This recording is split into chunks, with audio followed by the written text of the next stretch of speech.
Ok. Donc, Web 1, Web 2, tout le monde est là? Ouais. Oui.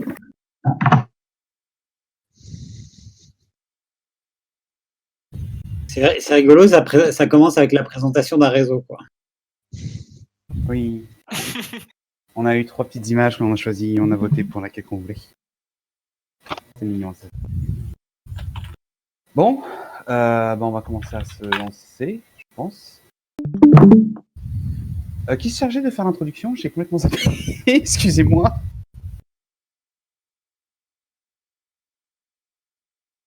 Je peux la faire. Bah, vas-y, Peggy. Désolé de te passer. Donc, l'équipe web va vous présenter ce qu'on a fait ces 10 derniers jours. Pardon. Slide suivante. Petit souci. Donc, on va vous présenter la logique du site, ainsi que le diagramme du site. On va vous présenter le code qu'a effectué l'équipe web 2. La table d'évaluation avec la problématique SQL que nous avons eue. On va vous présenter également la théorie concernant la requête HTML et le contexte. On va vous parler d'authentification, de sécurité et de traitement de mots de passe et de code session. Alors, dans la logique du site, on s'est dit, on va un peu toute la logique du site et on s'est dit, on a un serveur, on a des formulaires, on a des fonctions de traitement et des redirections, on a un utilisateur. Et ce qu'on va faire, c'est que on va séparer en deux toutes les pages. Parce qu'une page, c'est quoi? C'est toutes les actions du site. Une action du site, c'est quoi? C'est on envoie un formulaire à l'utilisateur et on traite les informations qui vont nous être envoyées et on dirige une page de réponse. Donc, ce qu'on a décidé de faire, c'est qu'on va décidé de séparer toutes les fonctions de traitement des fonctions de formulaire. Slide suivant. Donc, avant toute chose, il a fallu qu'on ait une bonne compréhension de l'anatomie d'un site web. Et ça peut s'appliquer à des domaines un peu plus précis, comme par exemple des applications ou même des programmes qui ne sont pas connectés à Internet. Mais l'idée, c'est que on a donc ce petit schéma, c'est notre site web. On observe que donc le site est constitué de 4 éléments. En rouge, on a ce qu'on appelle la front-end, ce qui va être présenté à l'utilisateur. C'est là où l'utilisateur, quand il se connecte à travers une adresse, ou quand il remplit un formulaire, ou quand il observe les résultats de ses actions, tout ce que l'utilisateur voit va être le front-end. Dans notre cas, le front-end, ça va principalement être des fichiers HTML. Si on avait eu plus de temps, on aurait pu faire des trucs un peu plus sympatoches avec JavaScript, mais malheureusement, c'est pas le cas. Ensuite, on a le serveur. Le serveur, c'est ce qui va récupérer des trucs du front-end, c'est ce qui va récupérer des trucs qu'on aura plus tard et de la base de données. Le serveur, c'est ce qui fait le lien entre tous les éléments du site. Et c'est aussi ce qui va permettre de traquer, on verra plus tard, les utilisateurs. Ensuite, on a la back-end. La back-end, c'est nos fichiers modules Pi, comme par exemple graph.py. C'est la back-end qui se charge de la production des graphiques à partir des informations stockées en base de données. Donc, le serveur va récupérer ce que l'utilisateur veut de la front-end, va rediriger, traiter les requêtes HTML, traiter les formulaires. Il va, en tout cas, se gérer de transférer des informations obtenues d'un point précis du site, en vert, en jaune ou en rouge, et va les mettre au bon format pour que la partie rouge, la partie jaune ou la partie verte où elle doit aller va être comprise, la partie en question va comprendre. Donc, si on obtient une information de la front-end, le serveur la transforme pour que la back-end la comprenne. La back-end va fournir quelque chose de nouveau, qui la transmet au serveur, qui va devoir la retransformer pour que, quand l'utilisateur va l'obtenir dans le front-end, elle soit affichée correctement. Et la base de données aussi, elle est gérée par le serveur. Donc, on observe un petit peu. Donc, le serveur est au centre de notre structure. Et notre serveur, c'est quoi? C'est notre main.py. C'est Flask dans l'instant. C'est Flask qui fait le boulot de notre serveur. Prochaine slide. Donc, à partir de là, on a 3 grandes problématiques du développement d'applications, du développement web. Et on pourrait transposer ça un peu sur le développement de programmes en dur par Internet. C'est que il faut transporter les informations de l'utilisateur de l'utilisateur vers l'endroit où ils sont transformés, et de ramener ces informations transformées vers l'utilisateur. Ensuite, il y a l'utilisation de la base de données, puisque la base de données, elle va servir de mémoire à notre site, de mémoire morte.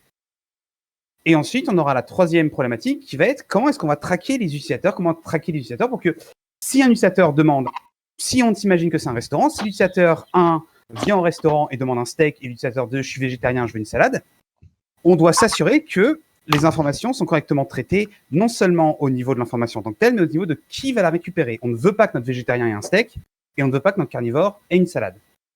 Donc ça, c'est la troisième problématique. Prochaine slide.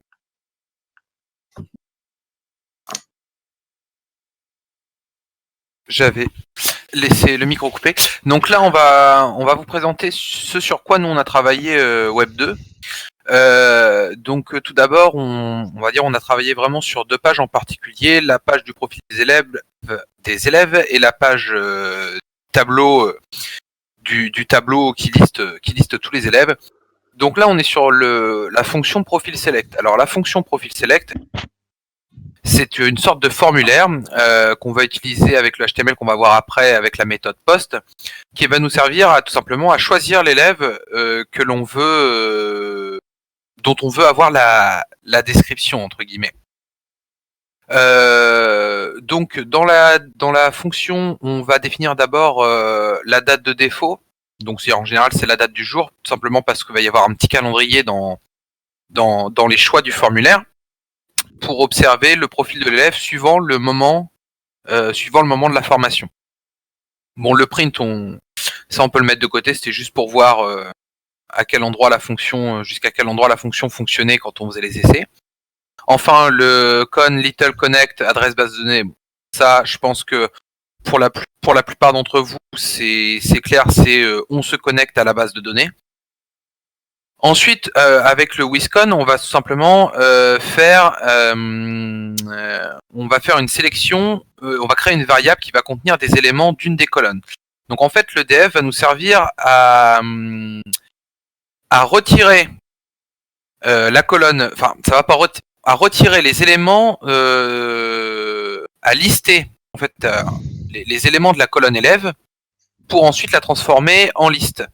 Donc df, on prend que la colonne élève, et ensuite avec la variable élève, vous voyez le toList, on transforme cette colonne élève en liste dont les élèves sont les éléments de la liste, qui nous permet en fait tout simplement, ensuite on va le voir dans quelques secondes avec le HTML, de pouvoir faire des menus déroulants. Je t'interromps. Et enfin, pardon ? Je t'interromps 5 secondes, Pierre. Excuse-moi. Dans l'état, en fait, on utilise le PD, c'est une abréviation de Panda, on a import Panda as PD. L'idée, c'est que, en fait, on va utiliser Panda comme plus ou moins une ORM. C'est-à-dire qu'on va utiliser Panda pour sortir le résultat de cette query et utiliser les méthodes de Panda pour les obtenir dans un format que le HTML va pouvoir comprendre. Voilà, excuse-moi. Pas de souci. Et enfin, le render template, c'est tout simplement ce qu'on va renvoyer, ce que va envoyer l'image entre guillemets sur quelle page on va être, avec donc faut notre liste de rang qui correspond aux différentes catégories d'apprentissage. Maintenant, qui est la variable de la date de défaut, membre qui signifie la liste élève, et retour type qui va signaler les types de graphes que l'on souhaite. Donc ensuite, on va passer au HTML. Donc là, on est dans le HTML, donc de profil select HTML. C'est la page HTML qui correspond à la fonction qu'on a vue juste avant. Donc on n'a pas mis tous les boutons. Tout d'abord, vous voyez qu'en haut, on utilise la méthode post. Et que dans Action, une fois qu'on utilise cette méthode, on ne doit pas diriger, contrairement au bouton classique, vers un slash, le nom de la page, mais là, on doit diriger directement vers la fonction qu'on utilisera ensuite. Alors bon, quand vous appelez votre fonction du même nom que de la page, ça change pas grand-chose, mais c'est vrai que quand la fonction utilisée dans une page a un nom différent de la page, ça nous a posé problème sur une autre fonction. On n'avait pas compris ce petit détail. Donc ensuite, vous placez le label. En fait, c'est le petit titre qu'il y a juste au-dessus du menu déroulant, et vous placez votre menu déroulant avec, là pour le coup en input, puisqu'on place un petit calendrier. Avec un type, un ID, name, c'est important parce que tel qu'on le nomme là, on va s'en servir, on va réutiliser la façon dont on l'a nommé dans la fonction suivante pour retrouver les informations qu'on a choisies dans cette page là. Value égale maintenant, c'est-à-dire que par défaut, le calendrier sera toujours placé sur le jour actuel. Et enfin, minimum 1er janvier, maximum 31 décembre, c'est-à-dire que dans le calendrier, vous ne pourrez pas prendre une date inférieure au 1er janvier 2020 et aucune date supérieure au 31 décembre 2020. Donc ça, forcément, on peut régler, sachant qu'actuellement, si vous choisissez une date inférieure au 1er juin, ça ne fonctionne pas, tout simplement parce que dans la base de données qu'on avait faite la semaine dernière, au niveau des évaluations, on avait fait des tests et en fait, comme tout le monde n'était pas noté, n'avait pas le total des notes sur le premier bloc avant le 1er juin, bah, tout simplement, ça s'affiche pas parce qu'il n'a pas toutes les données. Ensuite, vous voyez en dessous, donc là, c'était pour le menu déroulant du calendrier. En dessous, on a des menus déroulants pour les boutons plus classiques qui va nous permettre de choisir un élève parmi tous les élèves, ou qui va nous permettre de choisir un rang parmi tous les rangs, ou un type de graphique parmi tous les graphiques disponibles, arbre, histogramme et que sais-je encore quand on en aura rajouté. Donc vous voyez là, c'est différent, on fait pas un input, on fait un select. Donc la classe, c'est le type de menu que l'on cherche. Son nom, ce sera élève. Donc c'est entre guillemets le nom variable qu'on va réutiliser par la suite. La valeur de base, ce sera élève point d'interrogation, c'est-à-dire qu'il n'y aura pas de nom affiché. Pour ceux qui ont déjà un peu travaillé sur ces choses-là, vous voyez par exemple, c'est toujours Peggy qui est en tête, parce que Peggy, c'est la première de la liste, donc en fait, elle se retrouve toujours par défaut mise en tête. Là, on ne veut pas qu'il y ait un élève qui soit mis en tête par défaut, donc c'est pour ça que le élève point d'intégration correspondra à la valeur par défaut. Mais ensuite, en déroulant la liste, on aura donc tous les élèves. Donc la liste sera composée des élèves donc for membre in membre de la liste membre. Si vous vous rappelez juste avant dans le render template de la fonction précédente, en fait membre prenait la valeur de la liste élève qu'on avait dégagée de notre table, donc il va prendre tous les éléments de cette liste. Et enfin la value, ce sera que en fait si c'est écrit Pierre dans la liste des éléments, ça renverra Pierre dans la liste du menu déroulant. Et enfin, on termine la fonction par un end-for et on ferme le select. Donc là, on vous a mis que pour le menu déroulant élève, pour le menu déroulant du type de graphique, du rang de pratiquement tout autre menu déroulant, ça se passera exactement de la même façon. Slide suivant. Et enfin, ici, on arrive dans la fonction profil. Alors, vous voyez que la fonction profil, elle a le même nom que l'uproot, mais dans le HTML, quand on fait la méthode post, il faut bien spécifier la fonction qu'on utilisera et pas l'uproot, qui est différent de d'autres méthodes. Et après le slash profil, vous voyez qu'on a mis méthode post. C'est la méthode qu'on utilisait sur l'HTML précédent. C'est important de le notifier, tout simplement. Ça veut dire qu'on ne peut accéder à cette fonction qu'en passant par le formulaire. C'est impossible d'y accéder autrement. Sinon, ça vous fera un message d'erreur ou ça vous renverra. Alors nous, ça nous renvoyait directement sur la page de départ. Ça ne fonctionnait pas. Donc ensuite, on va faire des request form. Alors request form, tout simplement, c'est qu'on va rechercher l'élément qu'on a choisi. Par exemple, rang égale int, parce que ce sera un nombre. Request form rang, c'est parce qu'on avait un menu déroulant qui était nommé rang, et donc on va chercher le rang qu'on a choisi dans le menu déroulant. 1, 2, 3, 4, je crois qu'on s'est arrêté à 3. La date d'observation, pareil, vous voyez, il y a un request form date formulaire qui était le nom de notre calendrier. Donc on va rechercher la date qu'on avait rentrée dans le calendrier. Alors on essaie de la remettre sous le format date pour que ça fonctionne. Parce que les dates, on s'est rapidement aperçu que dès qu'il y avait des dates, c'était rapidement joyeusement le merdier. Pardonnez le mot. Donc là, vous voyez, la date du formulaire est repassée en année, mois, jour. Ensuite, pour l'élève, on fait le request.form du menu déroulant élève. Donc, on appelle l'élève qu'on a choisi. Pareil pour le type de graphique. Et enfin, le title et image vont être servis dans la génération des images suivant les graphiques qui sont demandés, qui sont tout simplement après avec un système de if et elif Si vous avez choisi le graphique arbre, on utilisera cette fonction-là de la base, enfin du code Python graphique. Si on veut si on veut un histogramme, on utilisera cette fonction-là du code graphique. Slide suivant. Oui, non, je fais encore celle-là. Non, c'était à toi, Matt, de le faire, celle-là, je crois. Ah bah, Matt, il est plus là, donc je vais le faire. Donc, bah non, celui qui fait le stream, je suis bête. Je le voyais pas dans la liste. Je t'en prie, Matt.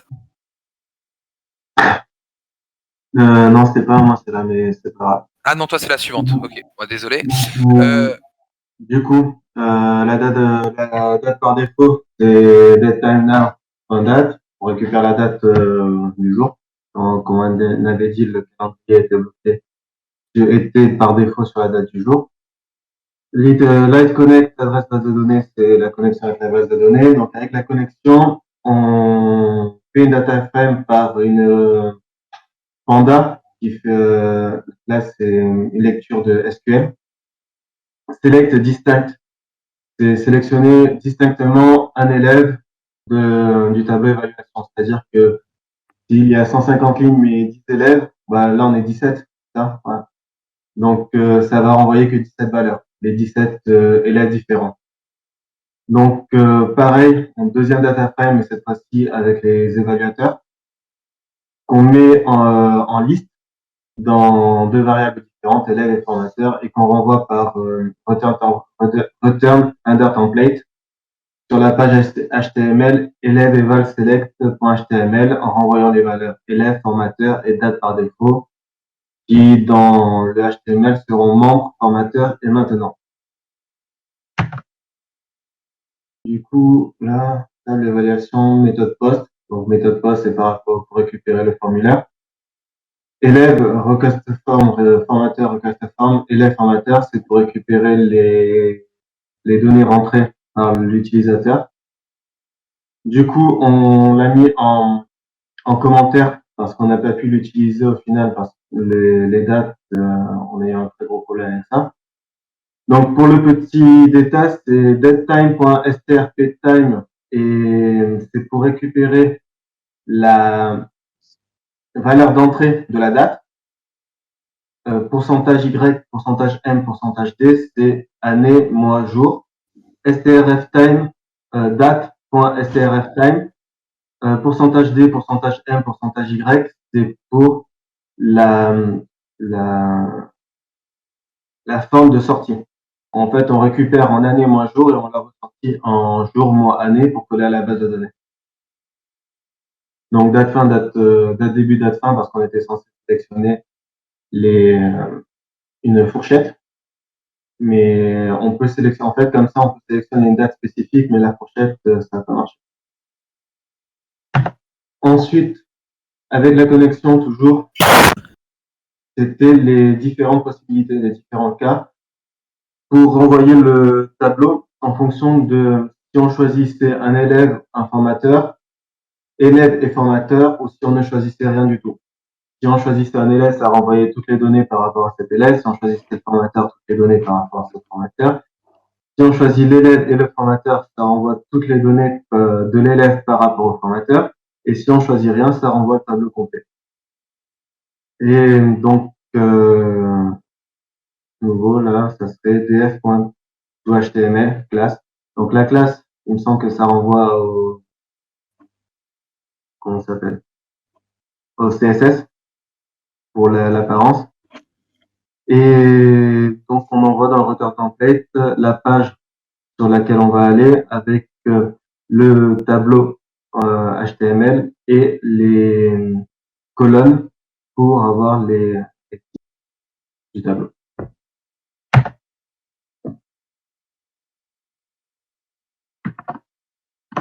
Donc, je suis de retour pour donc une présentation rapide, théorique, à partir de ce qu'est une requête HTML. À partir de maintenant, on va devoir s'intéresser précisément au fonctionnement d'un site web. Et donc là, c'est uniquement pour le web. Qu'est-ce que le HTML donc en vitesse? C'est un type de langage qui permet d'afficher des pages web. On va dire, c'est le minimum dont on a besoin. Et ce langage, il fonctionne un petit peu comme SQL vite fait, c'est-à-dire qu'il va former des requêtes. L'idée, c'est que l'utilisateur, quand il va cliquer quelque part sur un lien, il va envoyer, depuis la page HTML sur laquelle, une requête HTML vers le serveur. Cette requête, il faut l'imaginer, c'est comme une lettre. C'est comme une lettre physique que vous avez dans les mains. C'est une vieille technologie, mais ça existe encore. Elle va contenir des informations.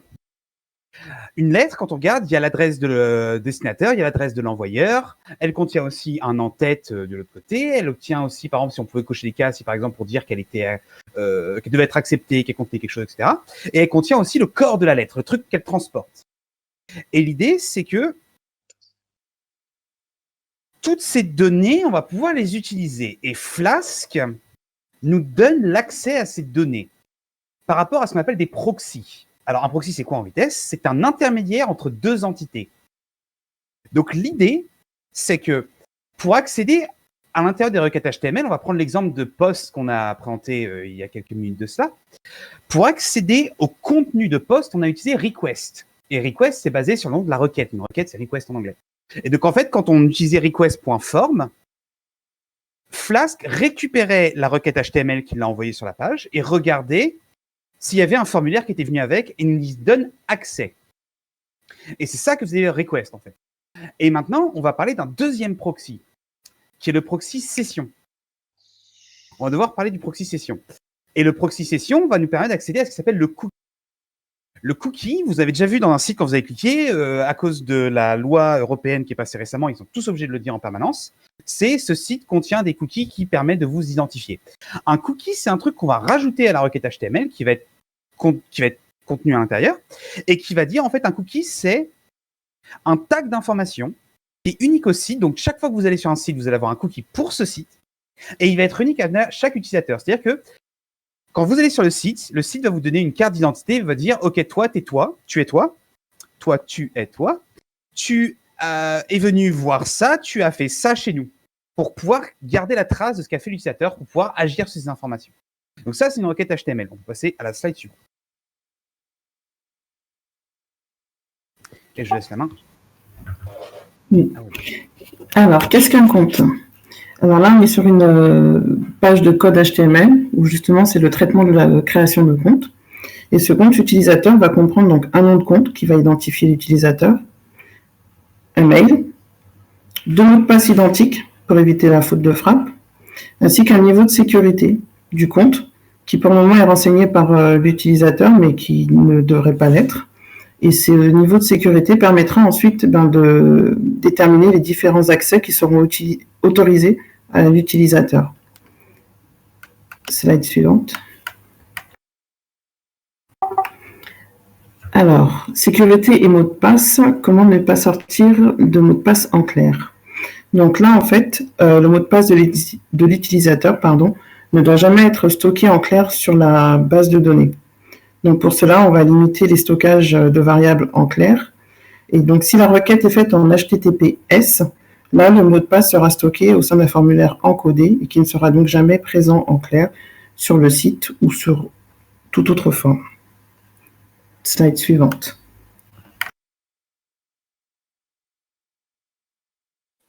La sécurité et mot de passe démonstration dans un environnement de test. On va comparer le mot de passe que l'on connaît à une réponse d'un formulaire.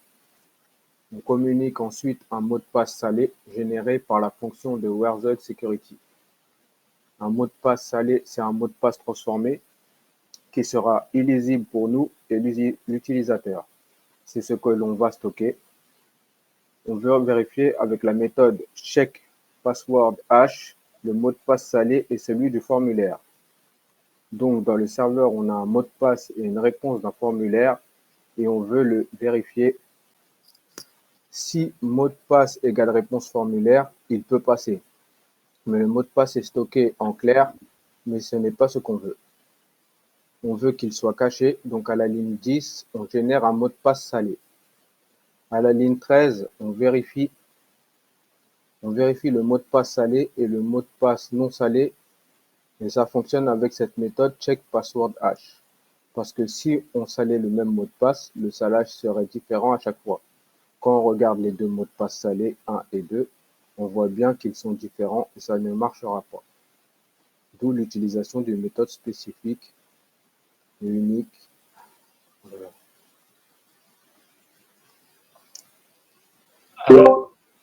Jean-Baptiste, pourquoi ils s'appellent salés les mots de passe? C'est une traduction de l'anglais? Oui, c'est de ma faute.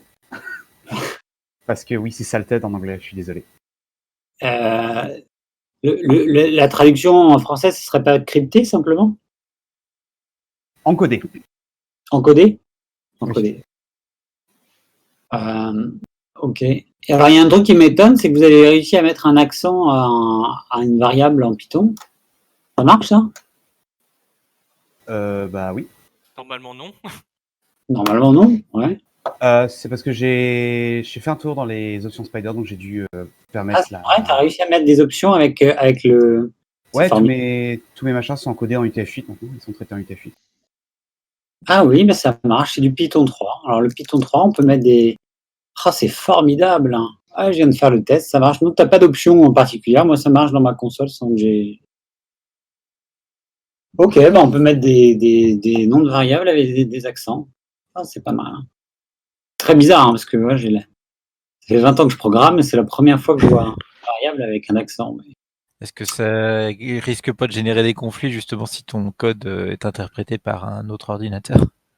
Bah, ouais, peut-être. Là, c'est du Python 3, donc je m'attends à ce qu'en Python 3, ça va fonctionner avec des accents. Comme il y a une bonne gestion, justement, de l'UTF-8, bah, c'est extraordinaire ce qu'ils ont réussi à faire. Parce qu'ils ont changé les chaînes de caractères, hein, pour à chaque fois qu'on ait une chaîne de caractères, on puisse utiliser des accents. Donc ça, déjà, c'est très, très bien. Le fait qu'on puisse utiliser des accents dans les variables, c'est plus explicite, hein, souvent. En tout cas, pour écrire des codes en français, c'est plus explicite d'utiliser.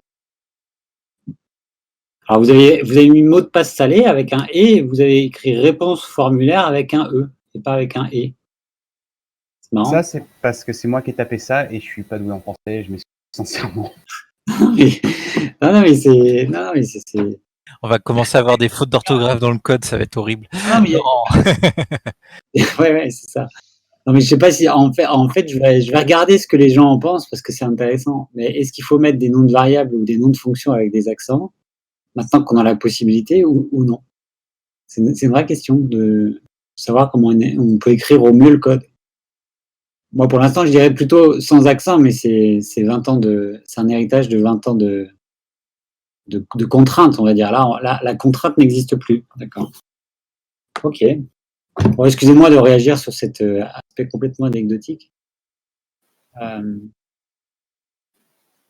Ok, très bien. Ouais, je vous laisse continuer, il y a une suite?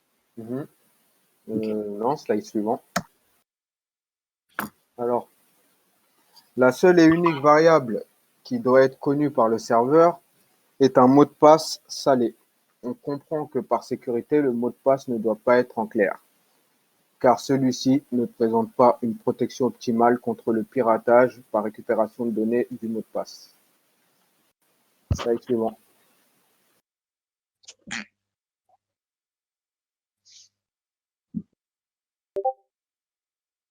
Excusez-moi pour le coup, oui, je transmettais sur le général le terme de cryptographie, en fait, en cryptographie, en anglais dans le texte, bien entendu, excusez-moi, encore une fois, c'est qu'un salt, c'est la méthodologie de hachage, en fait. Et c'est pour ça que j'ai dit salé, et c'est un anglicisme.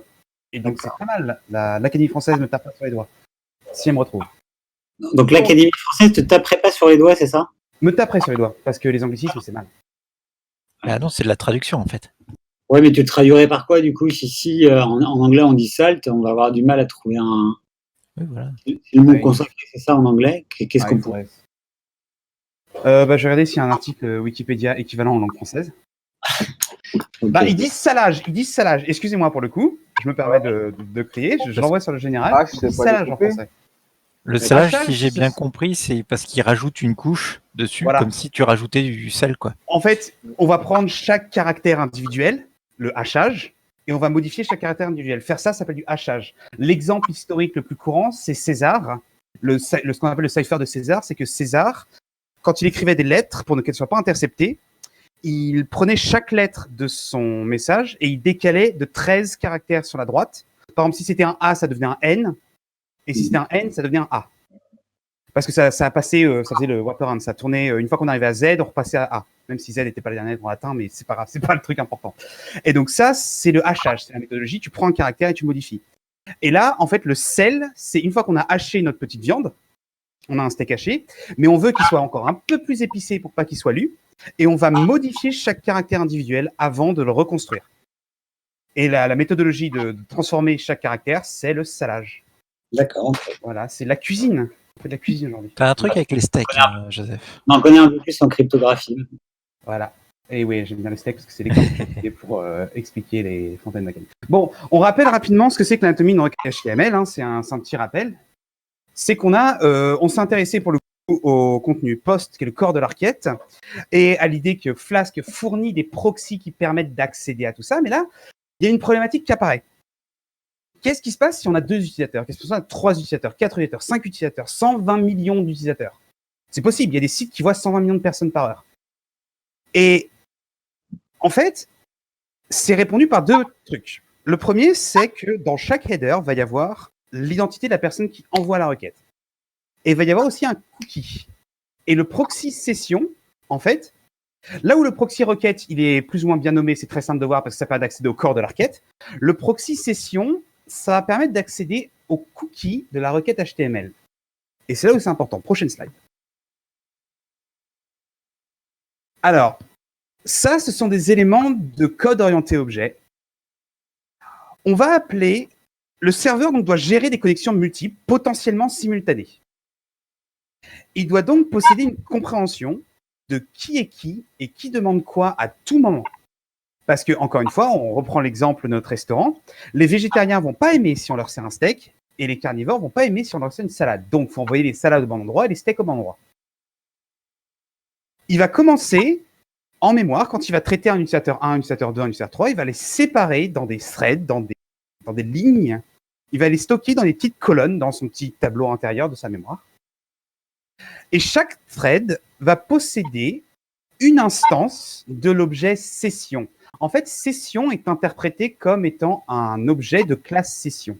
Ce que ça signifie, c'est qu'on va regarder, dans l'utilisateur 1, il va créer un thread utilisateur 1, et en rouge, parce que là, c'est dans le serveur, il va dire, tiens, utilisateur 1, tu t'es connecté avec une IP qui est unique, je vais donc te donner une session à toi. Et d'ailleurs, j'ai fait une grosse faute j'ai fait un copier-coller foireux. Excusez-moi. Et donc, chaque utilisateur, l'utilisateur 2, c'est bien écrit, donc on va regarder l'utilisateur 2, regardez pas à gauche, c'est moche. L'utilisateur 2 a donc un thread d'utilisateur 2, il a une session qui est unique à l'utilisateur 2, une instance de l'objet de la classe session va être présente dans son thread, et il va aussi avoir une instance de la classe request qui va être présente dans son thread. Il faut donc isoler ce qu'on appelle le contexte. Chaque action de chaque utilisateur va exister dans un contexte différent. Chaque objet session request est une instance unique de la classe session request, donc le thread utilisateur 1 ne peut pas communiquer avec le thread utilisateur 2. Il n'y aura pas de comme on dit dans Ghostbusters, de rayons qui se croisent. La session de l'utilisateur 1 va être unique à l'utilisateur 1, le request de l'utilisateur 1 va être unique à l'utilisateur 1, et pareil pour l'utilisateur 2, etc., etc. Pour 1 milliard d'utilisateurs, si possible, bien entendu, il faudrait un très bon serveur pour traiter 1 milliard de personnes. Donc ça, il faut comprendre donc en fait que chaque utilisateur va avoir son propre contexte dans lequel le serveur se passe. Et on passe à la prochaine slide. Parce que c'est comme ça qu'on va gérer l'authentification au serveur. Ici, c'est un extrait du code de la méthode d'authentification. Et là, on se concentre si on vérifie, donc on obtient à travers, en utilisant Panda comme une ORM, on va obtenir des data frames qui va contenir le résultat de nos queries. On va vérifier si l'utilisateur existe. Si l'utilisateur existe, on va vérifier que le mot de passe est le bon. Et là encore, on observe qu'on ne stocke pas le mot de passe pas salé parce que on ne stocke pas le mot de passe qui est pas salé sur le site parce qu'encore une fois, c'est un risque de sécurité très important. Et là, donc, si l'utilisateur est connecté, on récupère son nom avec une requête SQL et on va rajouter session. C'est très gentil parce que c'est pour ça, en fait, Flask a fait les 3/4 du boulot pour nous. Session se comporte comme un dictionnaire qui est, encore une fois, unique à chaque utilisateur. Chaque utilisateur va avoir son propre session à lui et à personne d'autre. Et donc, puisqu'il se comporte comme un dictionnaire, parce que c'est gentiment bien fait, session, on va donner la clé nom de compte, c'est le nom de compte de l'utilisateur qui s'est connecté à la base de données, parce qu'on a donné, il s'est pas connecté à la base de données, mais l'utilisateur qui a répondu aux conditions de connexion à la base de données, qui est d'avoir le bon mail et le bon mot de passe, on va inscrire dans sa session, dans son cookie, donc dans le truc qui va transporter à chaque fois qu'il va cliquer sur un nouveau lien, il va transporter son cookie, et son cookie, session, aura nom de compte, la valeur de son nom de compte en base de données, et il aura son niveau de compte, qui est son niveau de compte. Alors, une très petite parenthèse. Session est un objet JSON, j'ai cru comprendre, parce qu'on sait JSON, je prononçais JSON avant. Ouais, moi je Donc, dis JSON.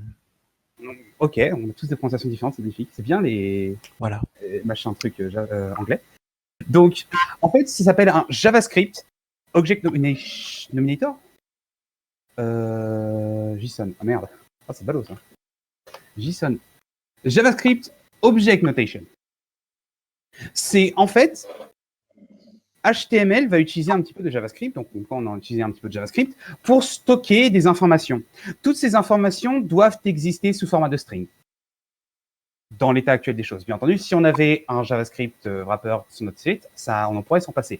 Mais dans l'instant, donc, le niveau de compte est stocké sous forme de string parce que, en fait, tout ça, c'est transporté par un objet JSON. C'est des trucs qu'on va voir très souvent parce que je crois que c'est le standard de l'industrie maintenant. Ça et le XML. Ouais. Ah, ça fait sympatoche de voir un peu XML, ça s'approche plus de SQL. Mais de plus en plus, j'ai cru comprendre que c'était le JSON qui était utilisé. Ouais, je crois que ça... À vérifier. J'en croise beaucoup, on va dire, de nos jours. Et donc, tout ça, ce qui va se passer ici, c'est que dans le cookie unique à chaque utilisateur va se prendre avec son propre session, va en même temps on avait découvert le post, il transporte une série d'informations. En plus de son formulaire post, il va transporter le petit dictionnaire session duquel on va pouvoir extraire ou pas des informations. Et c'est comme ça qu'on va gérer l'authentification sur le serveur. Slide suivant. Et Joseph, là où tu en étais là, sur le slide précédent, le cookie, il est généré à quel niveau? Le cookie, parce que là, pour l'instant, malheureusement, oui. Il n'y a pas de cookie, là. Il y a qu'un extrait d'une data frame, là. Tu as créé ton session compte, là. En fait, par vertu d'importer session de Flask au tout début du code, on a un import qu'on n'a pas montré, malheureusement. Quand on importe session, ça va faire une extension de la classe application qui va donc, faire qu'à chaque fois que quelqu'un se connecte. C'est un objet, quoi. Voilà. C'est un objet de Flask. Voilà, okay. C'est un objet de Flask. Il est global à Flask. Donc, ce que ça signifie, c'est que chaque personne va apporter ses propres valeurs, mais côté serveur, session existe au niveau global du serveur. J'ai compris l'écriture. Je m'attendais à avoir un truc du genre cookie.session égale, quoi. Ouais, ça c'était en fait avant, petite parenthèse, avant qu'on découvre Session, en fait, on a rencontré un problème sur comment implémenter un système de login. Il y a Flask Login, qui est une extension de Flask, le problème c'est que c'est vraiment du très gros orienté objet, et c'est tellement orienté objet que c'est préconstruit à l'origine pour fonctionner avec une ORM qui découpe des objets pour les stocker en base de données. Et donc on s'est dit, c'est une charge de travail un petit peu trop importante de refaire une ORM pour ça, donc on est passé à autre chose. On a découvert le set cookie. Flask nous permet de faire des cookies nous-mêmes, comme des petits cuisiniers en herbe. Mais le problème, c'est que Session fait le même boulot, mais le fait mieux. Parce que ce qu'on aurait pu faire, c'est créer, il existe une relique dans le code, une version atavique, on va dire, où en fait on avait essayé de faire un cookie, mais ce qu'il faut faire en fait, c'est que quand on fait pour ajouter un cookie, en fait, Flask utilise redirect. Vous avez dû le voir à la fin de certaines pages. Flask va, à la fin de chaque fonction, faire soit un redirect, soit un render. C'est-à-dire que Flask s'attend à ce qu'on retourne une redirection vers une autre page ou la fabrication d'une autre page à partir d'un code HTML. Et le problème, c'est qu'il le fait automatiquement, donc on ne peut pas rajouter des cookies manuellement. Donc pour ça, il faut qu'au lieu de render template ou redirect, on fabrique nous-mêmes une réponse, entre guillemets, à la requête qui a été fournie. Et ça aussi, c'était une étape supplémentaire, un petit peu trop complexe. Donc, on s'est dit, puisque Session existe, on va implémenter Session, c'est très facile d'utilisation, et pourquoi réinventer la roue, ça existe déjà. On a un peu compris le principe, donc voilà, slide suivante. Donc ici, c'est une démonstration que Session, c'est très simple, puisque Session est une variable globale au serveur et que chaque utilisateur va venir, dès l'instant où il va arriver sur une AppRoute, l'utilisateur va venir avec sa propre session à lui et rien qu'à lui. Donc un exemple, c'est que par exemple, on s'est dit, pour démontrer comment on utilise session, c'est super simple. Puisque c'est un dictionnaire, puisque l'utilisateur l'emmène à chaque fois, on va dire, si vous avez déjà créé un compte, pourquoi est-ce qu'on vous autoriserait à créer un nouveau compte si vous êtes connecté? Parce que, après tout, pourquoi pas, on va éviter le spam. Donc, là, c'est extrêmement simple. Ça se comporte comme un dictionnaire en Python. On vérifie si la clé nom de compte est présente dans session. Si c'est le cas, on te redirige à la porte d'entrée. Sinon, on t'autorise à accéder à la création de compte. C'est aussi simple d'utiliser session une fois qu'elle a été implémentée. Prochaine slide. Mais là, le problème, c'est que on a découvert qu'en fait, c'est un cookie. Session, c'est le cookie de notre site. C'est un des cookies de notre site, plus précisément. Et le problème, c'est que vous pouvez vérifier chez vous à la maison. Vous allez sur une page sur Internet, n'importe laquelle. La plupart des navigateurs web vont standardiser ça avec F12. Vous pouvez inspecter des éléments et vérifier les trucs. Et par exemple, là, j'étais sur le Google Doc qu'on a utilisé pour faire cette présentation. Et si vous appuyez sur F12, vous appuyez sur stockage et vous allez découvrir qu'il existe une liste de cookies. Elle est visible là, en haut à gauche, c'est cookies. Et là, j'ai accès aux cookies de ma connexion à Google. Comme vous pouvez le voir, ils sont tous illisibles. La raison étant, c'est qu'en fait, si je pouvais les lire, si je pouvais les décoder, on a découvert que session, c'est un dictionnaire. Qu'est-ce qui m'empêcherait de prétendre que je suis, je ne sais pas, moi, Monsieur Boisbourdin, parce que j'ai envie de me donner des 10 sur 10 partout. Donc, qu'est-ce qui m'empêcherait de modifier mon cookie, changer mon nom, et prétendre, le serveur croira que je suis Monsieur Boisbourdin avec le niveau d'authentification 0 qui permettrait de modifier tout le site. Et donc, résultat des courses, je pourrais modifier mes notes et me donner des super notes. Résultat des courses, j'aurais pas besoin de bosser, j'aurais quand même le diplôme. Bien entendu. Il faut vraiment être très, très motivé par une carrière de hacker pour un objectif si faible. Mais bon. Oui. Mais bon, les êtres humains ont toujours été doués pour faire énormément d'efforts pour maximiser leur capacité à être flemmard. Non, j'espère que personne n'ira pirater l'arbre de connaissances quand même. Donc, pour ça, en fait, Flask, encore une fois très gentil, est un wrapper pour notre serveur et donc va pouvoir gérer ce problème. C'est un concept qui n'est pas unique à Flask et c'est pour ça que c'est important de le partager. Parce que ce sera quelque chose qu'on peut rencontrer, parce qu'au fond, le but de cette formation, c'est d'être développeur data. Donc, du côté web, on doit être moins intéressé par implémenter un JavaScript qui est super joli, qui fait des fonctions magnifiques, qui apparaît truc, et plus par la façon dont on traite l'information. Et là, c'est comprendre qu'on a des informations qui sont sensibles, qui sont transportées de tous les points du site à un autre point. Flask utilise le app secret key. Alors, secret key, c'est quoi? C'est l'idée que on va avoir une clé avec laquelle on va saler, c'est le fameux salage, toutes nos informations de cookies. Et donc, en définissant une app secret key, nos informations de session vont être encodées avec cette clé. Et puisqu'ils sont encodés avec cette clé, l'utilisateur, au lieu d'avoir des cookies en clair, nom de session, droit d'utilisateur, il va avoir des trucs qui sont complètement illisibles, comme sur l'exemple suivant de Google. On peut donc... Slide suivante. Pour le traitement de la déconnexion, c'est super simple. Encore une fois, session se comporte comme un dictionnaire.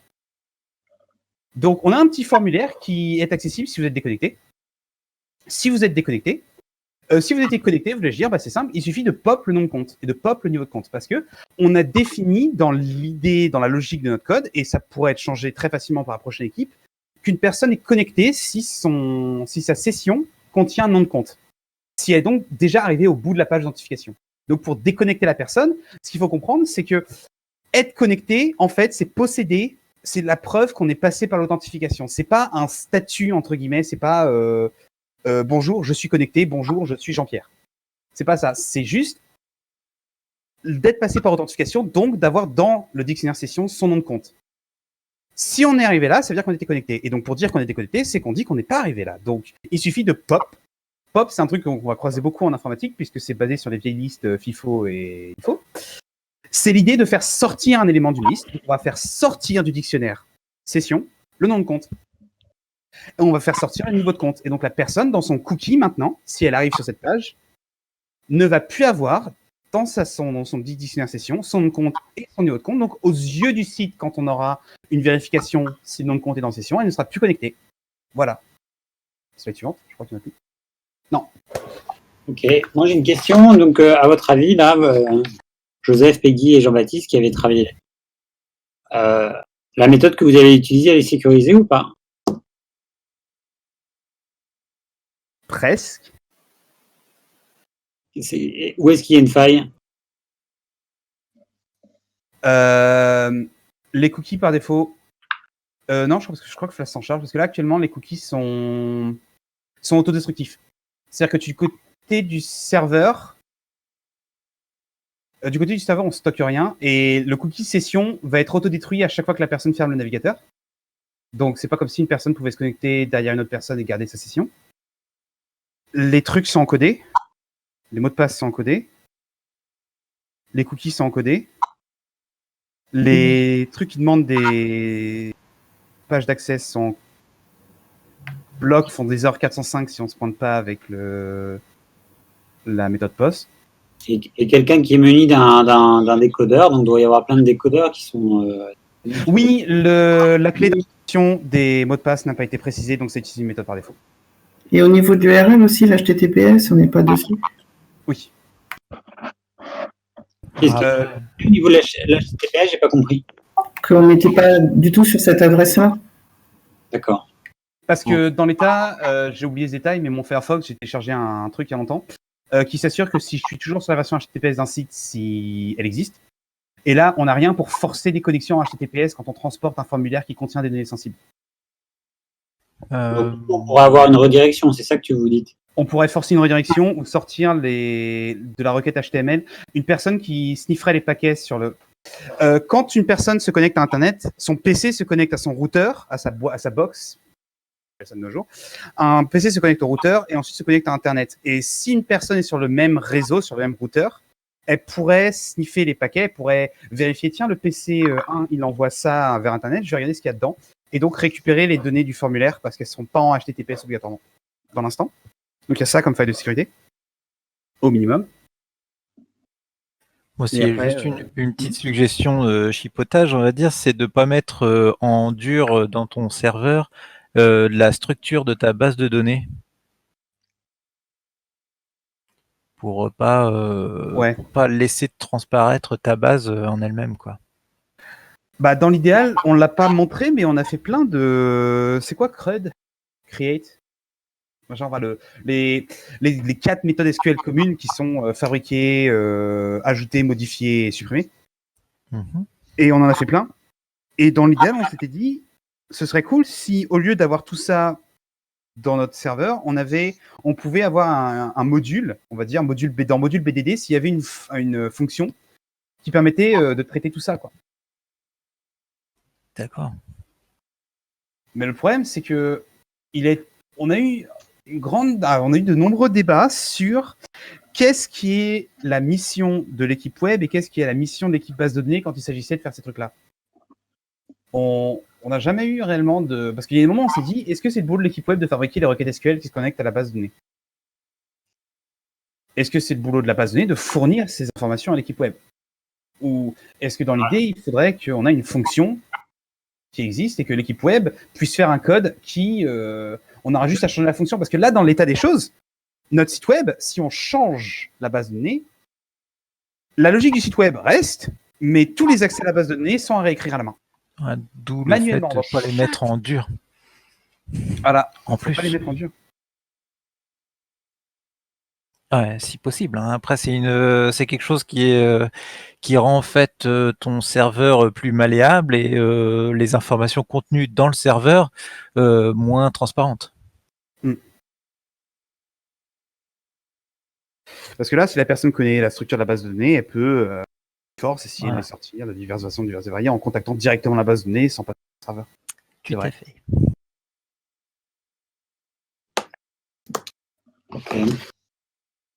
Ok, très bien. Donc là, ça fait... Excusez-moi, il y a une conclusion par Peggy. Oui.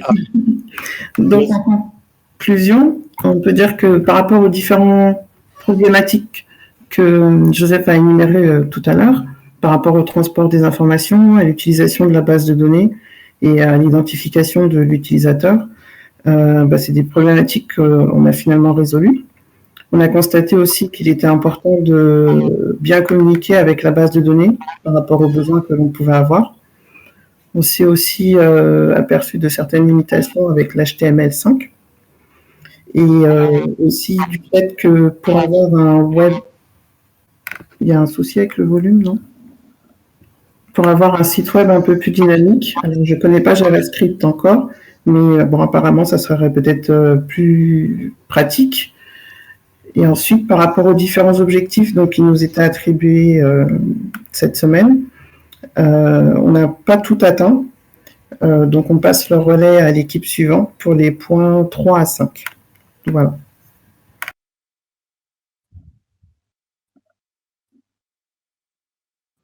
Ok.